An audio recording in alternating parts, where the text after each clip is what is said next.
All right, everybody, we're here. We got Dutch. We finally got him on the show. Dude, Dutch, welcome to the program. We're excited to have you. Longtime listener, viewer, and seed collector, aspiring breeder or mini breeder at home, and is a YouTube star, almost Twitch star, dude. So welcome to the show, Dutch.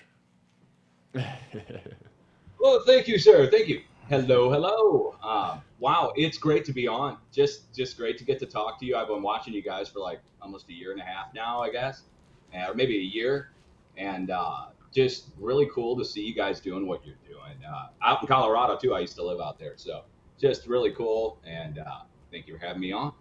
Yeah, absolutely, dude. Dude's got like such a radio voice. Whenever I watch your Twitch or your YouTubes, I'm like, I swear to God, like it sounds like he's a professional radio voice. You ever done voiceover work? I'm just curious.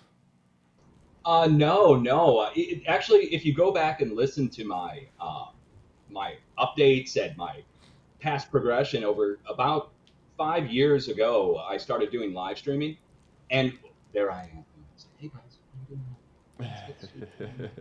And it just people are like, could you speak up? And I'm like, well, I can pronounce my words, but I'm from Missouri, so it's going to sound really forceful. And but no, it's taken some time of just the hardest thing about talking when you're on live and not filling your time with like and all kinds of filler words that when you listen to like a radio show or something like that, they're always talking, but they're never saying any filler words or anything like that. That's the hardest thing to do, is not to, sit there and be like that, and so yeah. I Thank you, man. totally agree with you, dude. Because I was just thinking about this the other day. I was like, man, we go live every week for an hour. And I was like, and I don't struggle to fill the hour, but I kind of struggle to keep it polished. And I'm like, can you imagine being like a sports guy that like every single morning you got to talk about like the Denver Broncos just over and over and over and over again, and they are so fucking polished where they never say That's their and. life, though. I mean, they're professionals. I give them that. We're straight up amateurs over here. But yeah, I am thoroughly impressed at like radio DJs. The more I've podcasted, I'm like, they're really actually good at this shit. They got like a mirror and they shower and they practice it like all that whole time. True. So being that this is a cannabis show, we got to bring it back to cannabis. So Dutch, let's talk cannabis, man. Well, first, let's introduce you as Dutch Sense or Sensi. I keep saying Sense. I don't know why, because of the way you spell it. But Dutch Sensi, and essentially, you have a YouTube and a Twitch and a large Twitter, but you have a large following. You're up to like 600K, like smashing it.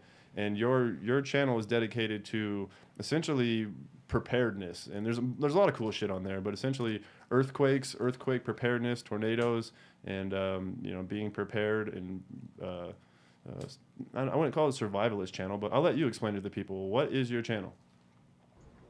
My channel is focused on geophysics topics, everything from earthquakes and severe weather up into some what people would think would be sci-fi or conspiracy level, which is we talk about weather modification and Hmm. things that have already been done, not theoreticals. And then my focus is on being prepared.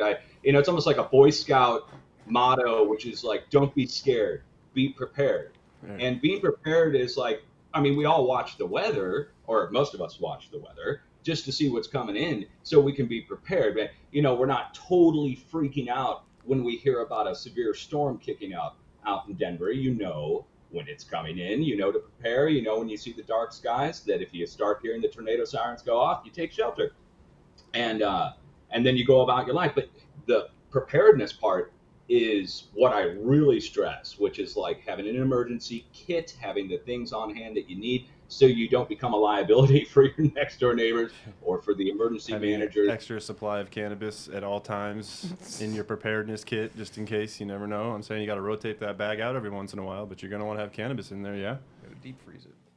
Oh, I 100% agree. And people will say that sounds kind of frivolous or whatever, but first of all, some people are using for medicinal uses that might be pain relief or something like that. You'll definitely need your own medicine in your bug out bag or your emergency kit, whatever kind of medicine that is, whether it's prescription or cannabis.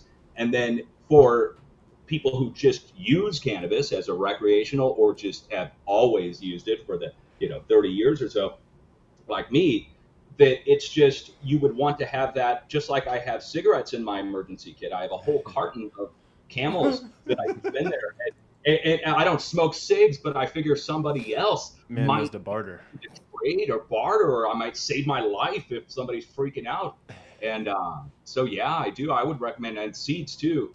For end of the world scenario, you might want to have, if you're going to become a farmer in Mad Max future, I guess you would need a few seeds on hand as well. But yeah, I'm ready for that. my preparedness thing, really, I stress the preparedness overall. Then we get into earthquakes and what I really do every day, which is reporting on earthquakes and weather, and sometimes when the severe weather is happening. And Sure. earthquakes is an entirely different story we don't have to go into, right? It is pretty fascinating. I will touch on it real fast. That you basically look at. You're way smarter than me when it comes to this, but you basically look at like the Earth's crust and the movements of what's happening, and then you can sort of look at the waves that are coming across the planet, and then you're able to geo model that, and then show the Earth and be like, it looks like in Turkey and over in this general region, like they're gonna have some activity upcoming, and like I wouldn't say you're necessarily predict them, but you can kind of say where the highest likelihood of them would be. So it's an interesting channel. It's live on Twitch right now. You're live 24/7, right, on Twitch? Yes, live on Twitch under the name Dutch Sense Official. Actually, I did have to shut off the stream for 30 minutes here so that I could go on live. The microphones and cameras conflict on the stream. Gotcha. Whatever. Anyway, but yeah, no, on the earthquakes, basically put, I published a method of how to forecast an earthquake, um, down to a point, down to a region like 200 miles or so, down to within a magnitude, and within 7 days. And this was said to be impossible when I first started 12 years ago, and I started 2 days before the big Japan quake. Back in 2011, there was a 9.0 quake. The Fukushima reactor melted down. You may remember this.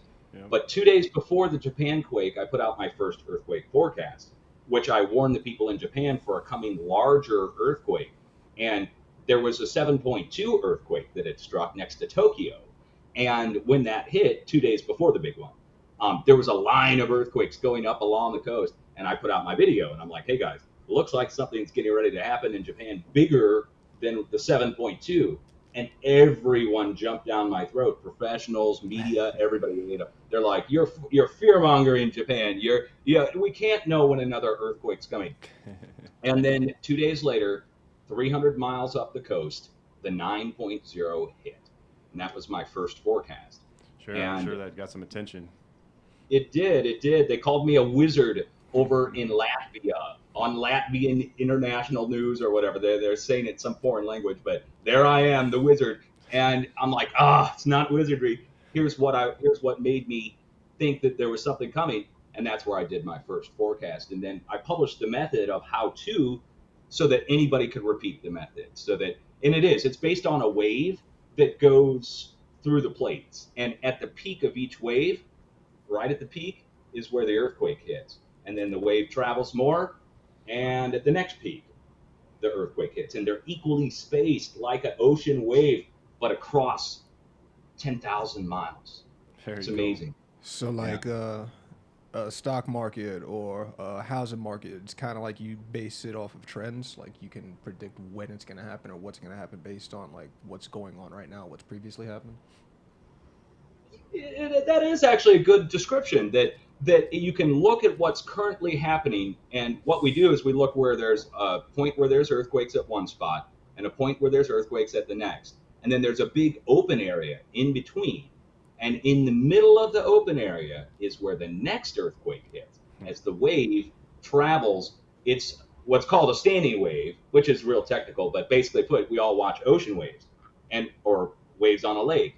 And when a wave comes in and it hits the shore and it comes back, if you look close, when it comes back, it fills in the halfway point between where the wave first came in, and it shifts. It's like a game of leapfrog almost. And but yeah, it's a pattern. It's an actual, like the tides. It happens in cycles on on a 7 to 10 day basis, so almost a week. So we can do the forecasting almost to a week, because Mother Nature is taking about 7 to 10 days to go all the way around the planet. That's a pretty cool story. Yeah, it is. It's wild. It's wild. I want to change gears a little bit and bring it into cannabis. I didn't even ask you the first question we always ask everybody on this show, but what was your first introduction to cannabis? You say you're in Missouri. I don't know if you've been there forever, but Missouri recently legalized, so congratulations on that. But as far as your earliest introduction into cannabis, how did you get introduced to it? Oh, wow.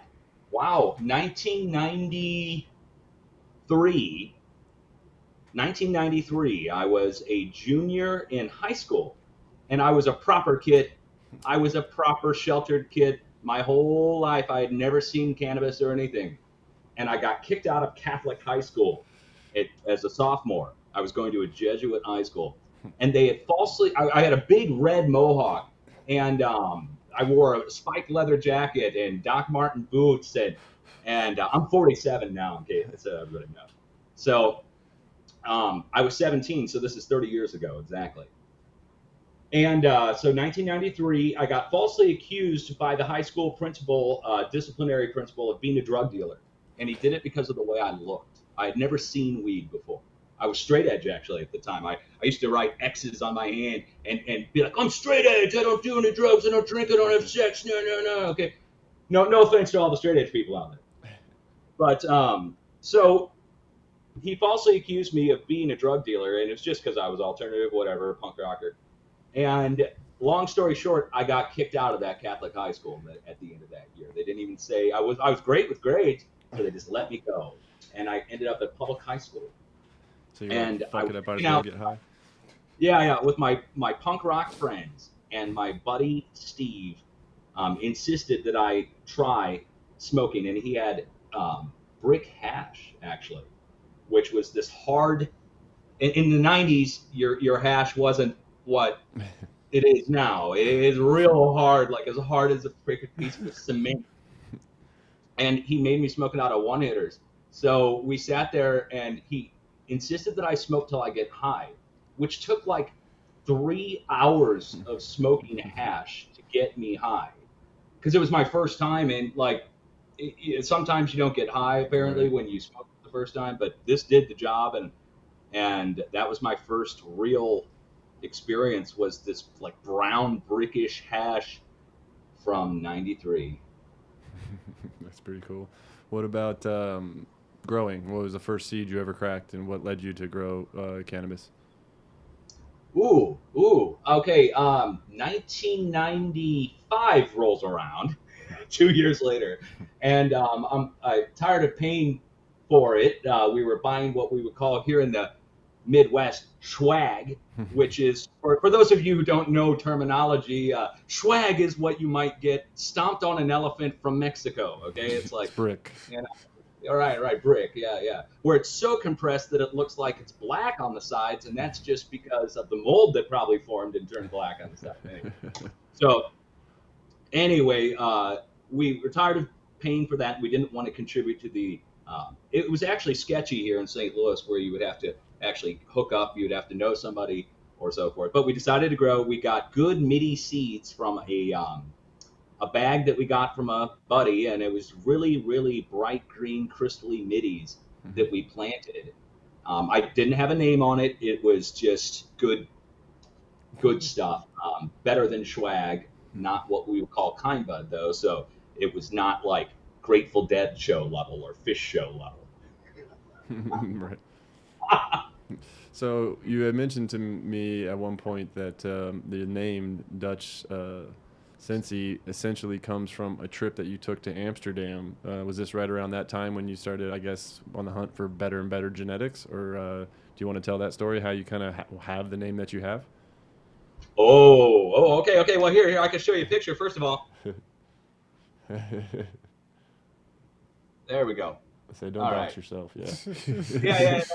Okay, well, that's okay. This is me in 96, and this is my passport when I went to, I dug this out just so I could show it.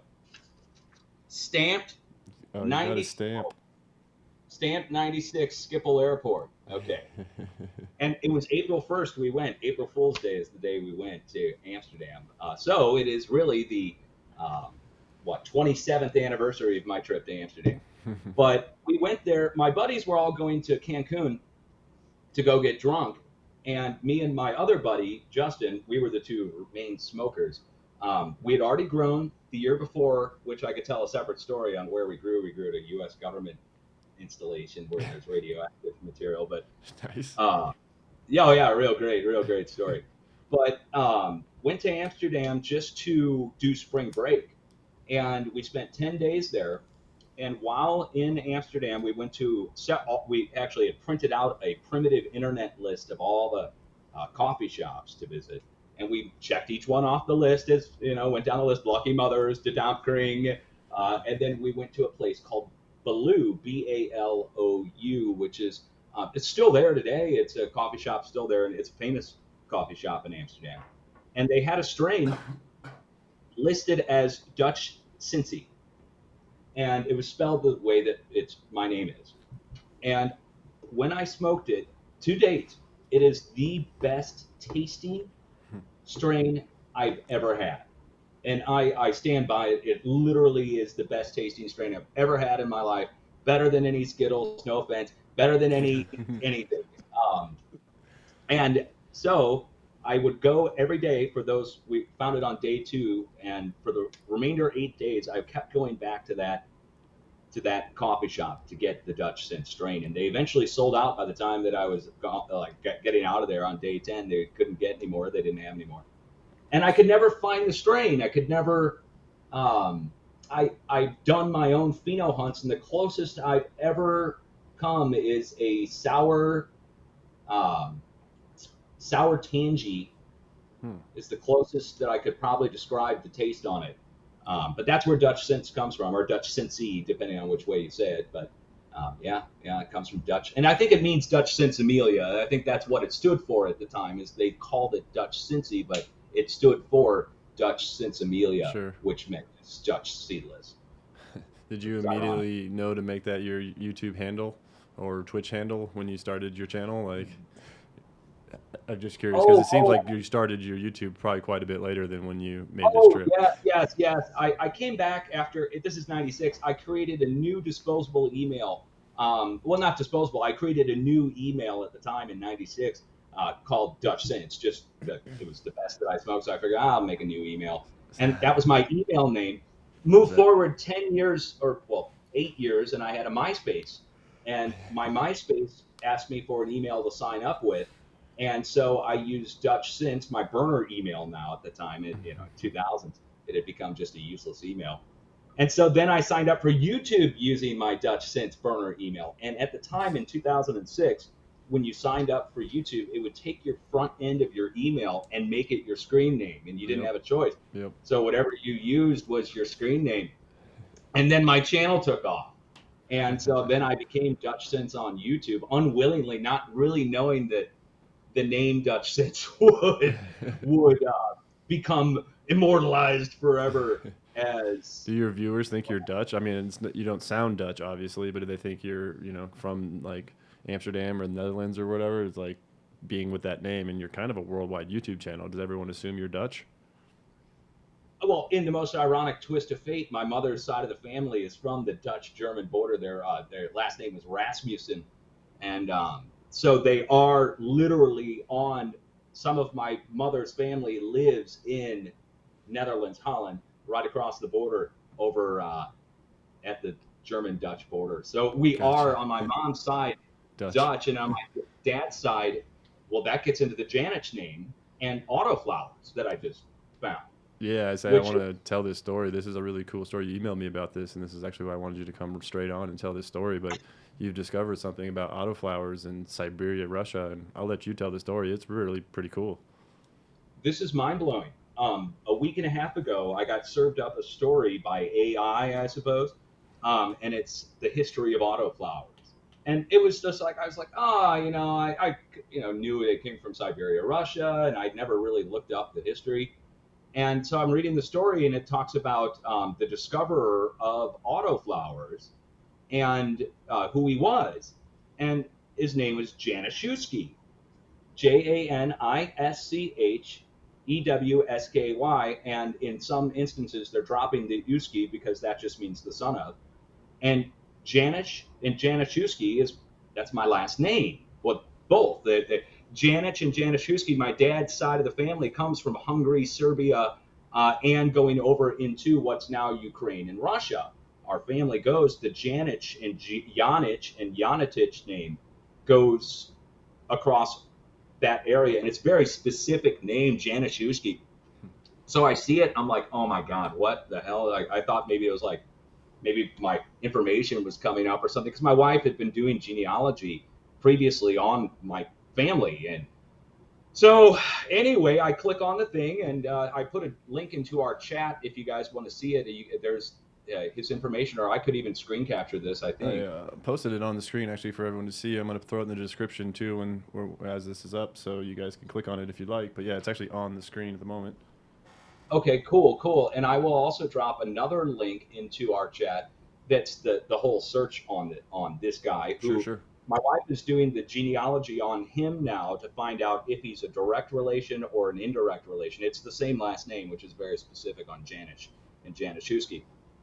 And so anyway, this guy, it's in 1924, Januszewski is out in Siberia, Russia, investigating the Tunguska blast.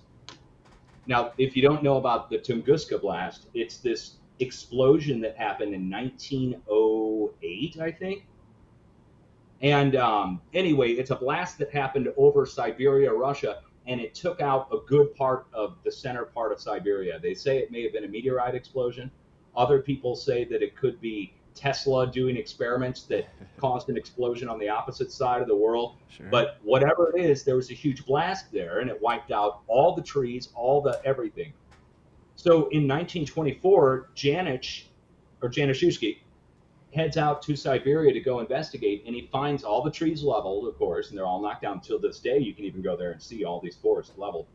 But growing up out of this new growth is this ruderalis cannabis that he found. And he the taxonomy on it, he's the discoverer in 1924. And I'm reading this and I'm like, oh my God, okay, so not only is it Januszewski, but we're at the 100-year anniversary. So now next year is going to be the 100th anniversary of the discovery of autoflowers by this Janusz guy. And it just so happens that I'm a Janusz guy, and it's too weird. So like next weird year, synchronicity. we should get together with like Daz and all the autoflower guys and have some kind of big 100-year anniversary of the discovery of autoflower, some kind of festival or something to commemorate this, because it's like it's changed everything in the world of cannabis. I think is the autoflowering aspect, and it's also kind of, I think it could be used for other things that we haven't even thought of yet. The fast nature of the autoflower, and for oil production and other things that could be replaced by cannabis. We could replace a lot of the plastics and all the other things if we could just get a lot of cannabis really quick and put it into a petroleum cracker and crack out that oil. It's a pretty wild story. Essentially, it's like you kind of 23andMe'd yourself straight into like, wait, I'm related to the discovery of autoflowers. Like, my ancestors are credited with discovering ruderalis, cannabis sativa, and it goes down in the history books or whatever. So, I don't know. That's a pretty sick like badge of honor. Where it's like, holy shit. It's just weird to think that you see a news story, you start Googling, you start looking, you're like, wait a minute, it's my name. Like, that's my name, and it goes back to 27. And the guy discovers ruderalis, gets accredited for it, and here we are about 100 years later, and autos are crazy. They're taking over. Shout out Daz Night Owl and stuff like that. But it's like, damn, some of the I would be interesting to smoke that original 1927 auto versus Daz's premium pick. You know what I mean? Like, What was some of the originals? Wasn't it like the Lowrider and shit like that? I think Lowrider was one of the original bred ruderalis strains where people started to work it a little bit. Not landrace. So. Yeah, this is talking original landrace, like auto flowering cannabis species that just pops out there. And this guy found it in Siberia, like Siberia, Russia, after there's a giant explosion that nobody knows what the fuck happened and took out like a giant part of Siberia. But yeah, I was reading the wiki link, and I'll put it in the description, but you guys should check it out. It's a pretty crazy story. And what's even crazier is Dutch, I don't know how many generations removed, is over here an avid cannabis collector, grower, hobbyist breeder. And this dude's like loves pot. And it turns out to Google some shit and finds out that his ancestors are the ones that discovered it. And he's literally got the Night Owl hat on and everything else. It's like he's already an auto guy. You were bred to enjoy cannabis. Yeah, you were bred to like enjoy autos, right? it's freaky, honestly, because it again, the Dutch Sense name means good cannabis, and yeah, for me to go into that and find it when I saw again, when I saw the name on there, I thought first I was hallucinating. I thought I was like, am I seeing something? And then I thought maybe AI was messing with me, auto populating a story or something. And but then to find it now, my wife doing the deep lineage on it, it's really honestly the location where it happened is mysterious because that's where the big war is going on now. It's very odd. Oh, really? Smack dab of the Ukraine war situation right now is kind of where the autoflowers came from? Oh yeah, Kemerovo. I've got the strain. There's Trident Seeds offers through the Landrace Seed Exchange. They actually have sourced from Kemerovo region the actual original Ruderalis. And yeah, they've got it. And I've got several packs of it. I ordered it from Trident Seeds directly from Landrace Seed Exchange. But Kemerovo region.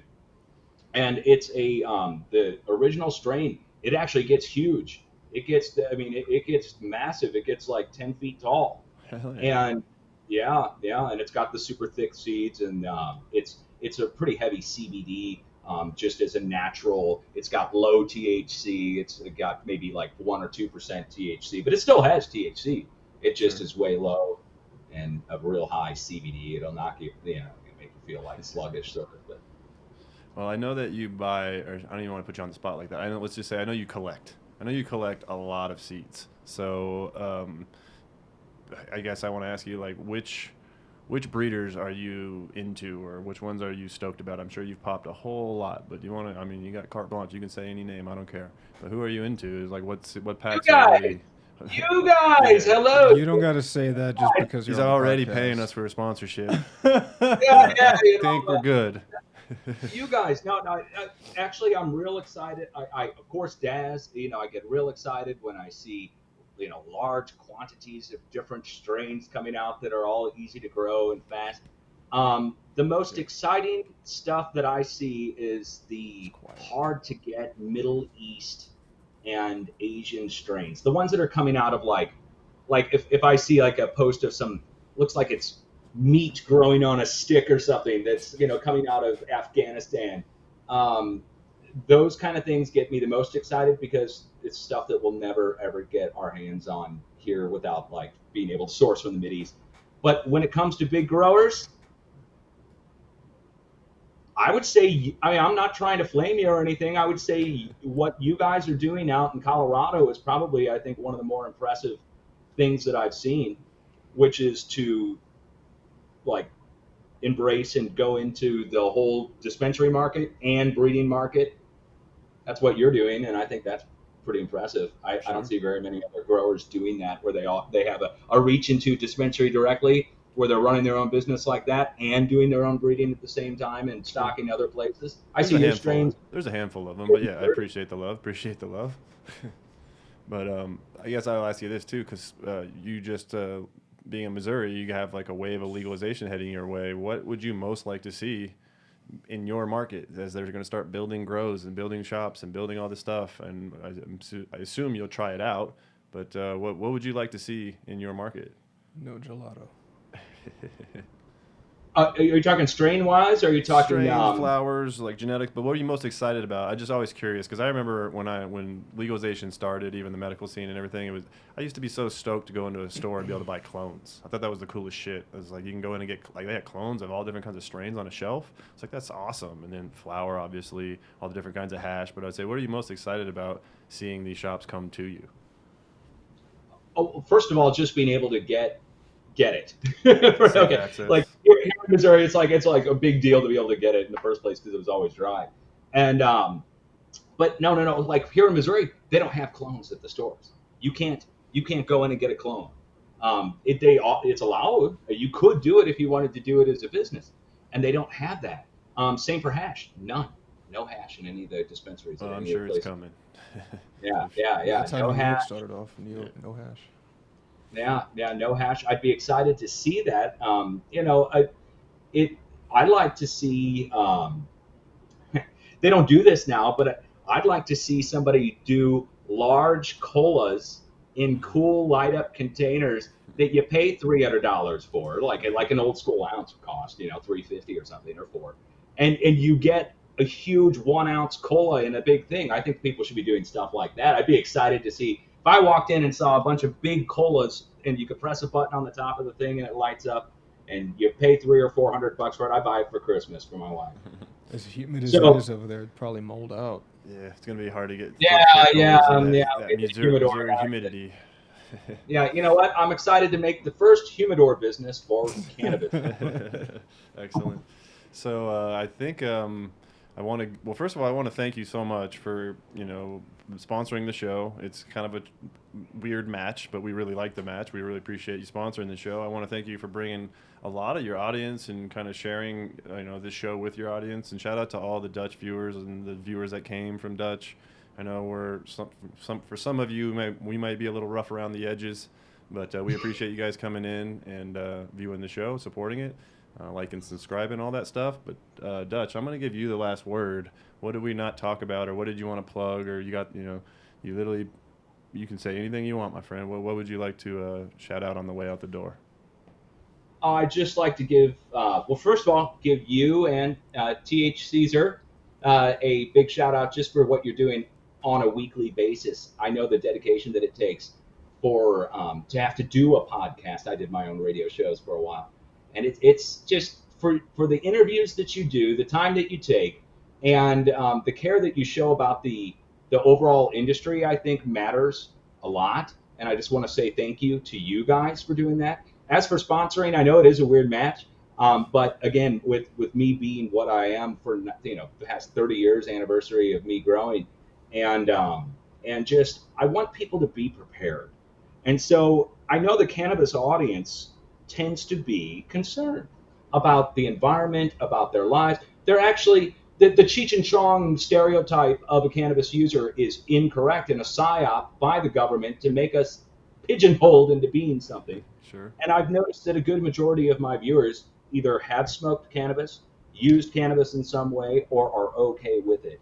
And that match right there to me says these people could be prepared. It's an audience I'd never reach. And they don't normally search big science, geophysics topics. Let's just be honest. Nobody does.